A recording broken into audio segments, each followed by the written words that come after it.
Deborah? Marty, I'll start with the good news coming out of the Medfly office here in this strip mall, which is that just one Medfly was found over the weekend, and that was within the treatment area. Now the bad news, Wednesday night at 10, people living here in the spray zone have their second date with planes doing the aerial spraying. Question is, will this second spray be the last?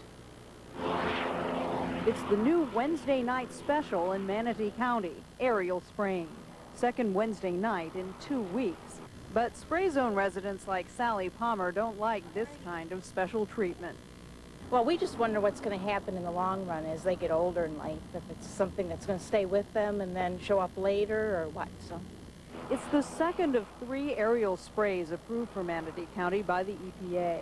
State agriculture officials don't know if a third aerial spray will be necessary. We feel like we have the Medfly well contained.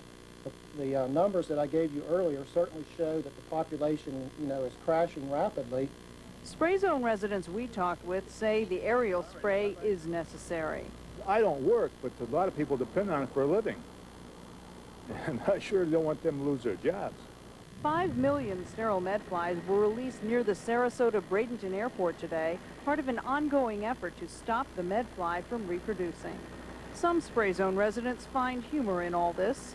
I think it's interesting that the Medflies, that the females can recognize the duds, people are saying. I think that's pretty fascinating because I don't have that skill as a human being, and yet the Medflies have that. So, despite dozens of complaints from spray zone residents with flu-like symptoms, agriculture officials insist the spray poses no significant health threat to anyone.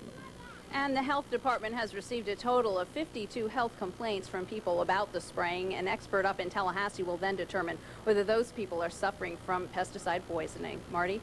Deborah, tell us about the helpline, the kinds of calls they're getting. A lot of complaints? They've gotten about 3,400 calls total, but they're very heartened to hear that just 2% of those calls are from people who are adamantly opposed to the spraying. All right, thank you very much. Deborah Becker live in Manatee County.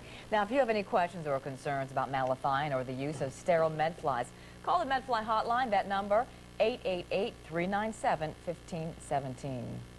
A new study says it's safe to drink treated wastewater, but many in the Bay Area may need to be convinced of that. The city of Tampa has been looking for a way of boosting the region's dwindling fresh water supply. The plan is to clean the wastewater and then combine it with river water. Experts say the water would actually end up with a higher quality than what the city uses right now for its water supply.